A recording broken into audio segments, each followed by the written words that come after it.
Hello friends, welcome back to my channel MT maths. तो इस video में आज हम एक इंटीग्रेशन का क्वेश्चन डिस्कस करने वाले हैं। तो स्टार्ट करते हैं। If I m n equal to integral 0 to 1 x raised to power m minus 1 1 minus x to power n minus 1 dx for m n greater than equal to 1 and integral 0 to 1 x raised to power m minus 1 plus x raised to power n minus 1 upon 1 plus x raised to power m plus n dx is equal to alpha I m n alpha belongs to R, then alpha is fill in the blank. ठीक है।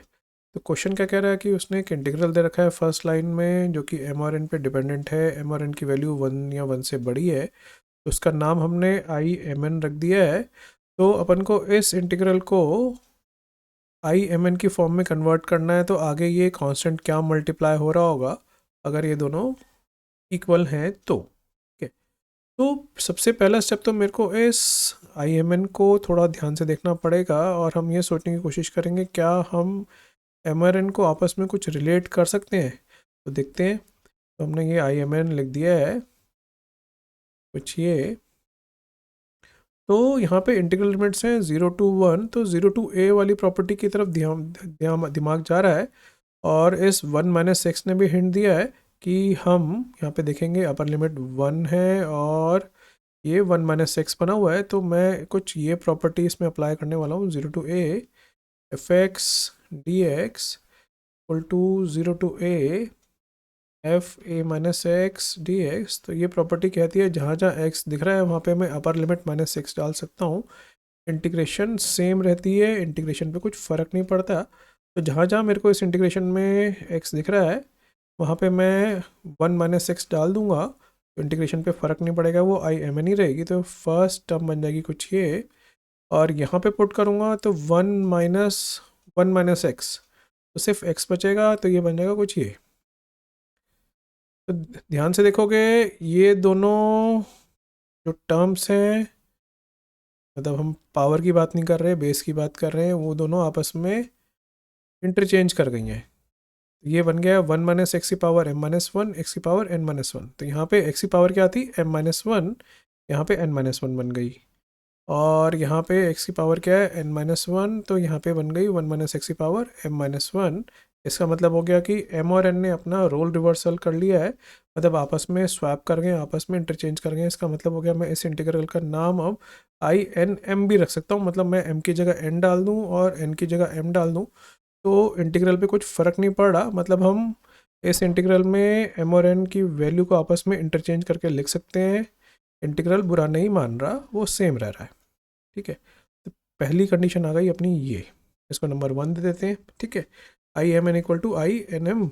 अब मेरा purpose कुछ ऐसा है कि मेरे को ये इंटीग्रल बनाना है, ये वाला इंटीग्रल। ठीक है, इसकी मदद से बनाना है। तो मैं आई एम एन के अंदर कुछ ऐसे चेंजेस करूँगा कि कुछ ये डिनोमिनेटर अपना कुछ बन जाए। तो वो देखते हैं वो कैसे जनरेट करें। और यहाँ पे देखोगे हिंट दे रहा है कि ये जो पावर है वो एम और एन को आपस में इंटरचेंज करेंगे तो कुछ फ़र्क नहीं पड़ेगा। ठीक है। तो यहाँ पे मैं क्या करूँगा, आई एम एन को दोबारा लिखता हूँ और क्या ऊपर कहने की कोशिश कर रहा था वो तो इम्प्लीमेंट करते हैं, वो देखते हैं। तो ये था एक्स की पावर एम माइनस वन और 1 माइनस एक्स की power n minus one d x तो है ही। अब नीचे 1 प्लस एक्स कैसे जनरेट करें वो देखते हैं। तो मैं क्या करूँगा, एक्स को ना 1/1 प्लस कोई वेरिएबल वाई बोल देते हैं, वो सब्सिट्यूट करता हूँ। ठीक है। उससे एडवांटेज ये होगा कि इस एक्स में भी ये नीचे जाके 1 प्लस वाई बन जाएगा और यहाँ पे भी कुछ ये होने वाला है। ऑब्वियस सी बात है, नेक्स्ट स्टेप डी एक्स का रिप्लेसमेंट देखना है तो वो आ जाएगा -1/1 प्लस वाई स्क्वायर। और इंटीग्रेशन लिमिट्स तो चेंज करनी होती है। हम बोलेंगे कि जब x है 0 लोअर लिमिट तो y will tend to infinity, और जब x है 1 तो y will be equal to 0। ठीक है। तो अब ये आई एम एन क्या बन जाएगा वो देखते हैं। ये बन जाएगा, लोअर लिमिट थी 0 तो वो बन गई इन्फिनिटी, और अपर लिमिट 1 थी तो वो बन गई 0। और ये सब्स्टिट्यूशन करते हैं तो बन जाएगा 1/y raise to power m minus one into 1 - 1/1 plus y raise to power n minus one. यहाँ पे सिर्फ y लिखा गया, इसको ठीक कर देता हूँ। तो ये आ जाएगा 1/1 + y, और D x replacement -1/1 + y² dy। ठीक बात। अब इस माइनस साइन क्या करेगा, इन दोनों इंटीग्रेशन लिमिट्स को आपस में इंटरचेंज करवा देगा, और ये माइनस साइन हट जाएगा, बन जाएगा 0 to ∞, और इसको हम लिख लेंगे 1/1 + y⁻m−1। यहाँ पे एलसीएम ले लेंगे तो ये बन जाएगा नीचे 1 + y⁻n−1। ठीक है, और ऊपर क्या बन जाएगा 1 + y−1, तो y ऊपर बचेगा तो y⁻n−1 बन जाएगा। ठीक है, और ये नीचे 1 + y² तो है ही, ऊपर dy चल रहा है। आगे बात समझ। अब ये बन गया IMN = इंटीग्रल 0 to ∞, ऊपर y की पावर क्या लिखी हुई है भाई, n-1 dy, और नीचे 1 + y बेस है और पावर्स हो जाएंगी ऐड, तो बन जाएगा m-1 + n-1 + 2। तो ये 2 उठ जाएगा, तो ये अपना एक पर्पस तो सॉल्व हो गया है। क्या सॉल्व हो गया, समझ आ रहा है। नीचे 1 + y⁻m+n तो बन गया है, क्योंकि ये डमी वेरिएबल होते हैं, y की जगह x तो हम लिख ही सकते हैं। इसको हम 0 to ∞ x⁻n-1/1 + y की 1 + x की पावर m+n तो लिख ही सकते हैं। ठीक है, और dx बन गया। ठीक है, डमी वेरिएबल लगा दिया, y की जगह हम x लिख सकते हैं, सिंबल ही तो है, कितनी बार तो ये बात बता चुका हूँ। ठीक है, अब यहाँ पे देखते हैं, वापस इंटीग्रल पे आते हैं, तो यहाँ पे अपने को एक प्रॉब्लम तो ये लग रही है कि लिमिट है 0 to 1, और अपने पास 0 to ∞ आया है, और दूसरी चीज़ हमने ये टर्म जनरेट करी है अभी। ठीक है, ये टर्म जनरेट करी है, ये टर्म बची हुई है, मतलब ये टर्म बची हुई है ये, और ये टर्म जनरेट करना बड़ा आसान है, क्योंकि हमने बोला कि m और n अपना रोल रिवर्सल करते हैं। तो हम बोल सकते हैं भाई IMN = INM, मतलब m और n को आपस में इंटरचेंज कर सकते हैं, तो हम ये इंटीग्रल को हम लिख सकते हैं INM = 0 to ∞, x की पावर n की जगह m कर देना है, और n की जगह m कर देना है, और हम बोलेंगे भाई ये वैल्यू तो इसके इक्वल है, तो मैं यहाँ पे इसकी जगह IMN भी लिख सकता था। एक ही बात है, मैंने m और n को आपस में इंटरचेंज किया, और हमने ऊपर की मदद से बोला कि भाई कुछ फ़र्क नहीं पड़ने वाला, ये चीज़ हम ऑलरेडी प्रूव कर चुके थे।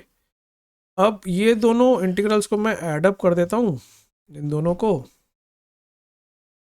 ये बन जाएगा twice IMN = integral 0 to ∞ x की पावर n-1 + x की पावर m-1 अपॉन 1 + x की पावर m+n।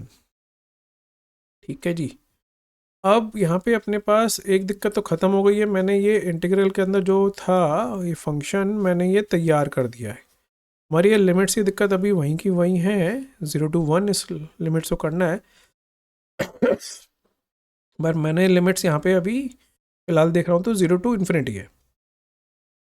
तो मैं एक काम करने वाला हूँ, इसको मैं दो इंटीग्रल्स में ब्रेक कर दूँगा, इसको 0 to 1 लिख दूँगा, और ये फंक्शन लिख देते हैं। ठीक है, अपना जो चाहिए था वो तो एक हिस्सा आ गया, हमारा एक हिस्सा अभी बचा हुआ है, वो है 1 से ∞। तो मेरे को इस सेकंड इंटीग्रल पे वर्क करना है, क्योंकि फर्स्ट इंटीग्रल तो जो कि क्वेश्चन में था वैसा आ चुका है, तो उसको तो बिल्कुल हाथ नहीं लगाने वाले। ठीक है जी। अब मैं इन इंटीग्रेशन लिमिट्स को 0 to 1 बना दूँ इस इंटीग्रेशन लिमिट्स को, तो हो सकता है कि क्वेश्चन सॉल्व हो जाए। ठीक है, क्योंकि इसका तो काम तमाम हो चुका है, ये तो एज इट इज़ है। ठीक है, तो मैं देखूंगा यहाँ पे 1 है और ∞ है, तो मैं इसको 0 to 1 बनाने के लिए बोलूँगा भाई इसके अंदर x को डाल दो 1/z। क्योंकि इससे इंटीग्रेशन लिमिट्स 1 वाली 1 ही रहेगी, मगर इन्फिनिटी वाली 0 में कन्वर्ट कर जाएगी। ठीक है, देखते हैं इससे कुछ फ़ायदा मिलेगा क्या। तो नेक्स्ट स्टेप dx आ जाएगा -1/z² dz, और ये इंटीग्रेशन तो एज इट इज़ चल रही है, इसको तो बिल्कुल हाथ नहीं लगाना है। तो ये इंटीग्रेशन लिमिट्स क्या बन जाएंगी, 1 तो 1 ही रहेगी और वो बन जाएगी 0, और x की जगह 1/z डालना है तो बन जाएगा 1/z की पावर n-1 प्लस 1/z की power m-1 upon 1 plus 1/z की पावर m प्लस n, और dx की जगह -1/z² dz।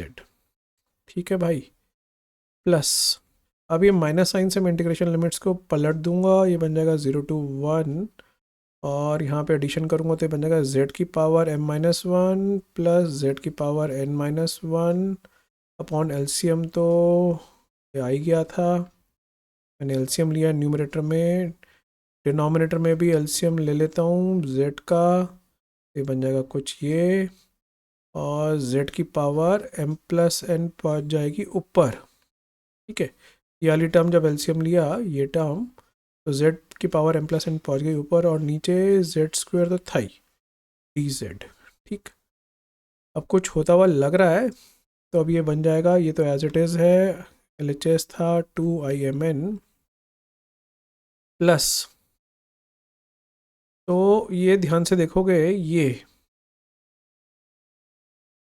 फैक्टर, ये पावर्स एडअप हो जाएंगी, z की पावर क्या बनेगी m प्लस n -2 + 2, तो ये कुछ तीनों मिलकर के इससे कट जाएंगे, तो ये बन जाएगा 0 to 1 z की पावर m-1 प्लस z की power n-1 upon 1 plus z, या z प्लस 1 एक ही बात होती है, ये बन जाएगा कुछ ये।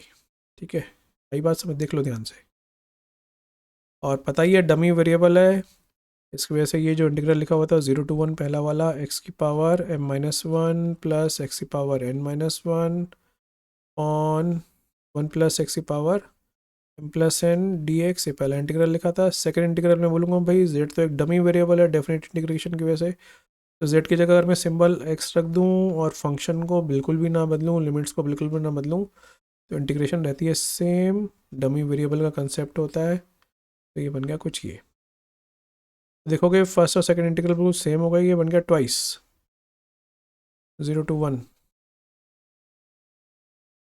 अब आंसर तैयार हो चुका है,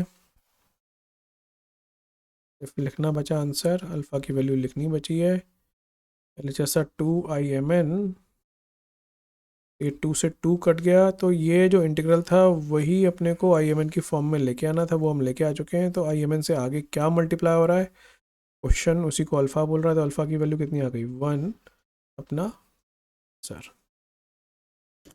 तो आई होप समझ आ गया होगा कैसे इसको हमने किया, एक अच्छा क्वेश्चन काफ़ी। तो वो वीडियो यहीं एंड करता हूँ, thanks very much for watching, have a nice day.